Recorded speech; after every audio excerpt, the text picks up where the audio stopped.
स्वागत है आप सभी का आपके अपने YouTube channel future doctor classes में।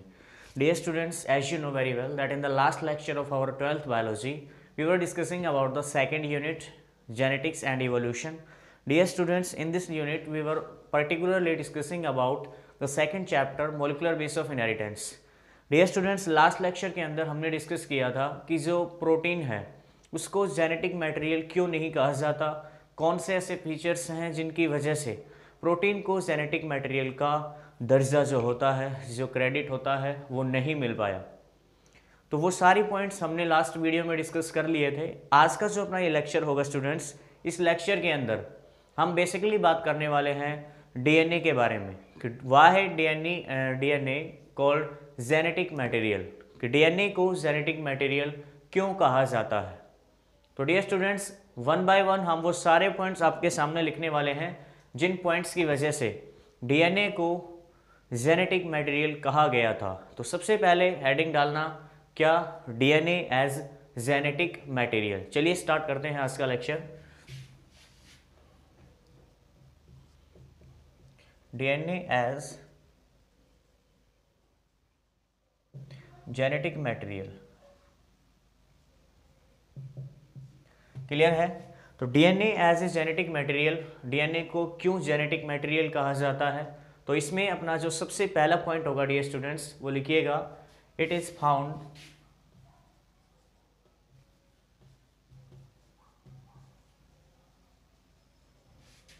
इन every cell of a organism. ये क्या होता है, ऑर्गेनिज्म के हर एक सेल के अंदर पाया जाता है। डीएनए ऑर्गेनिज्म के हर एक सेल के अंदर पाए जाने वाला एक बायोकेमिकल सब्सटेंस होता है, क्लियर है। दूसरा पॉइंट लिखिएगा students,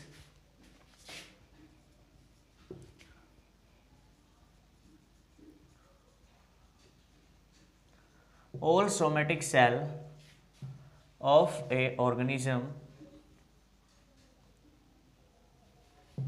contain equal amount of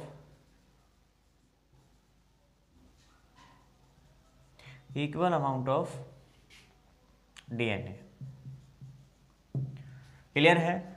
एक ऑर्गेनिज्म की जो सोमेटिक सेल होती हैं, वो सोमेटिक सेल जो डीएनए की अमाउंट होती है, उस डीएनए की अमाउंट को इक्वल अमाउंट में कंटेन करते हैं, या फिर ऐसा कह सकते हैं आप कि डीएनए की अमाउंट को हर एक सोमेटिक सेल में इक्वल अमाउंट में प्रेजेंट होता है, क्लियर है। ये था इसका सेकंड पॉइंट। तीसरा पॉइंट लिखिए,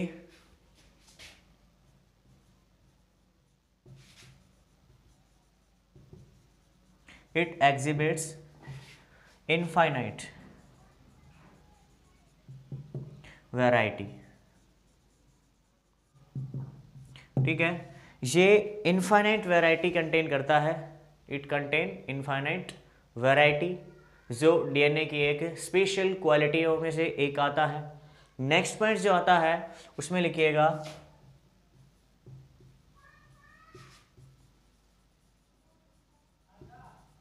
it duplicates it's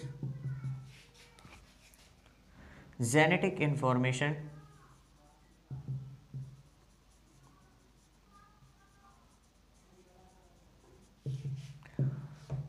it duplicate it's genetic information, clear है। ये इसके अंदर जो जेनेटिक इंफॉर्मेशन होती है, उस जेनेटिक इंफॉर्मेशन की डुप्लीकेट कॉपी भी तैयार कर लेता है। जो क्वालिटी हमें प्रोटीन में देखने को नहीं मिली, वो क्वालिटी यहाँ पे डीएनए बड़े अच्छे से निभाता है, अच्छे से अपने अंदर कैरी करता है। तो कहीं ना कहीं, या फिर आप कह सकते हो पर्टिकुलरली, ये एक ही ऐसी हैबिट थी या एक ऐसी क्वालिटी है डीएनए की, जिस क्वालिटी के बेस पे डीएनए को जेनेटिक मटेरियल कहा जाता है, क्लियर है। नेक्स्ट पॉइंट लिखिएगा,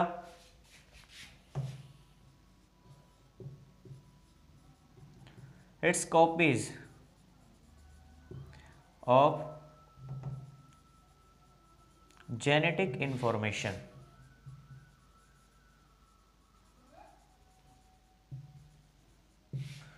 जेनेटिक इंफॉर्मेशन easily transport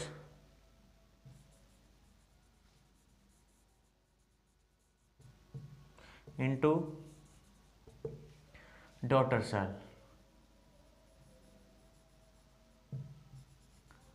ठीक है, जब सेल का डिवीजन होना होता है तो उस समय इसकी जो जेनेटिक कॉपी है, जेनेटिक इंफॉर्मेशन है, जो इसने डुप्लीकेट तैयार किए थे, तो वो कॉपीज क्या चली जाती हैं, डॉटर सेल के अंदर आसानी से डिस्ट्रीब्यूट हो जाती हैं। तो ये भी क्या है, इसकी एक स्पेशल क्वालिटी है। क्लियर है? नेक्स्ट देखिएगा। नेक्स्ट जो पॉइंट आता है स्टूडेंट्स, वो शायद यहाँ हम नहीं लिख पाएंगे क्योंकि कैमरे में नहीं आएगा वो, तो इसके लिए आप पहले इन 5 पॉइंट्स को नोट डाउन कीजिए, फिर उसके बाद हम नेक्स्ट जो पॉइंट हो गए, इसके 2 पॉइंट बचे हैं यहाँ से, उन 2 पॉइंट्स को मैं आपको उतरवा दूंगा। ठीक है, तो तब तक आप ये चीज़ें उतार लीजिए, यहाँ से उतारिए।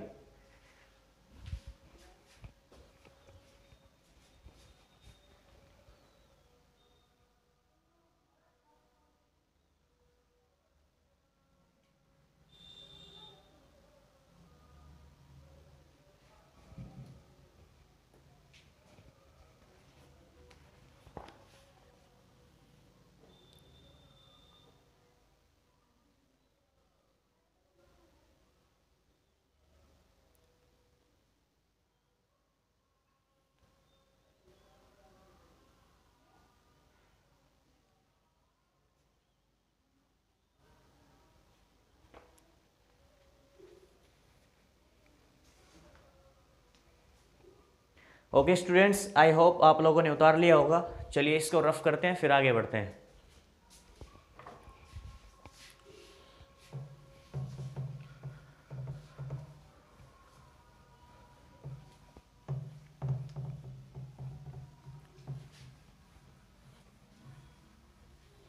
चलिएगा आगे देखते हैं।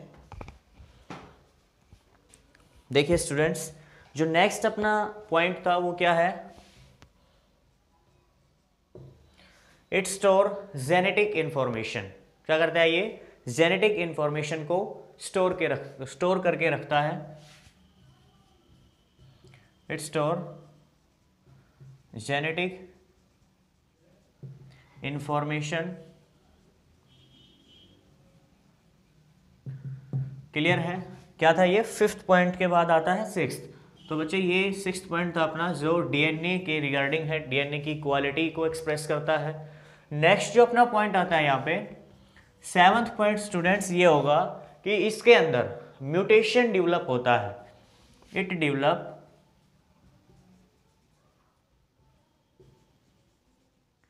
Develop mutation. ठीक है, म्यूटेशन आई होप आप समझ पा रहे होंगे, या फिर नहीं समझ पा रहे हैं तो मैं बता देता हूं। डियर स्टूडेंट्स, म्यूटेशन का मतलब होता है sudden and inheritable change in DNA sequence आप कह सकते हैं, या फिर क्रोमोसोम के अंदर भी आ सकता है ये।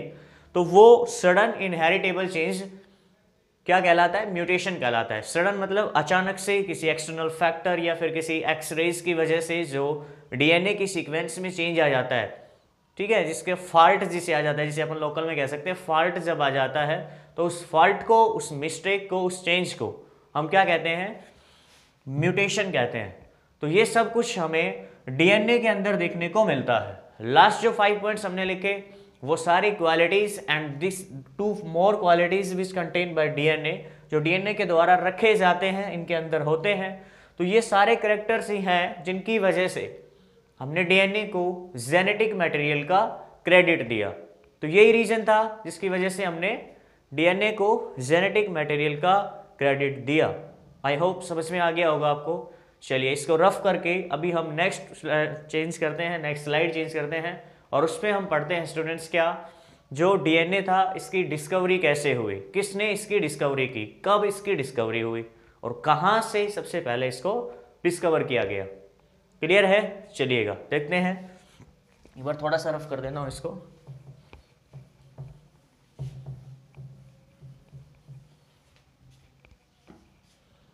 देखिएगा,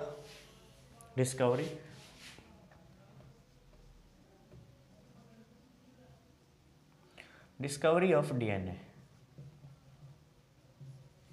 देखिएगा स्टूडेंट्स, डिस्कवरी ऑफ डीएनए कब हुआ, देखते हैं। डिस्कवरी ऑफ डीएनए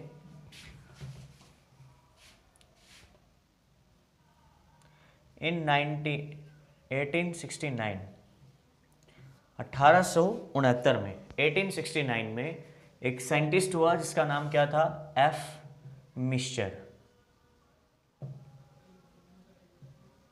ठीक है, क्या था, एफ मिस्चर। आई पहले आएगा बच्चे इसमें, एफ मिस्चर।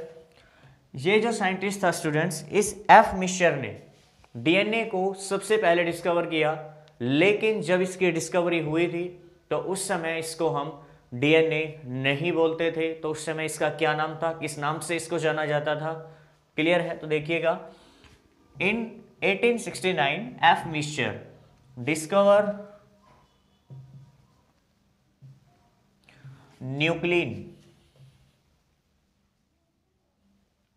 किसको डिस्कवर किया, न्यूक्लिन को डिस्कवर किया। किसको स्टूडेंट्स, न्यूक्लिन को, क्लियर है। न्यूक्लिन को उसने डिस्कवर किया, कहां डिस्कवर किया ये भी लिख लीजिएगा, इन पस सेल, पस सेल। एफ मिस्चर ने डीएनए को 1869 यानी कि 1869 में डिस्कवर किया, पस सेल के अंदर। पस सेल बोलते हैं जिसे अपन मवाद बोलते हैं ना, येलोइश फ्लूइड जो निकलता है, जैसे किसी पिंपल्स के अंदर येलोइश जो फ्लूइड निकलता है उसको हम क्या बोलते हैं, पस बोलते हैं, डेड सेल के अंदर, क्लियर है। पस सेल में क्या होती है, डेड सेल्स होती हैं, क्लियर है। तो उन डेड सेल के अंदर एफ मिस्चर ने, फेडरिक मिस्चर इसका पूरा नाम था, एफ मिस्चर ने किसको डिस्कवर किया, न्यूक्लिन को डिस्कवर किया, क्लियर है। फिर आया 1879 यानी कि 1889 में एटमैन नाम का एक साइंटिस्ट था, इसका पॉइंट बना लीजिए, इन 1889 ऑल्टमैन नाम के साइंटिस्ट ने इस न्यूक्लिन को, इन 1889 ऑल्टमैन गिव्स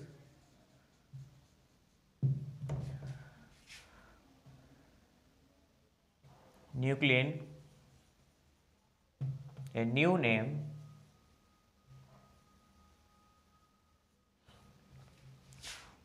यहां दिख रहा है, चलो कोई नहीं, यहां लिख देता हूं, न्यू नेम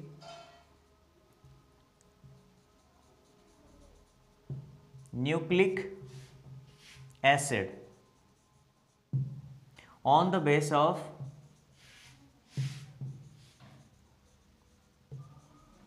इट्स नेचर,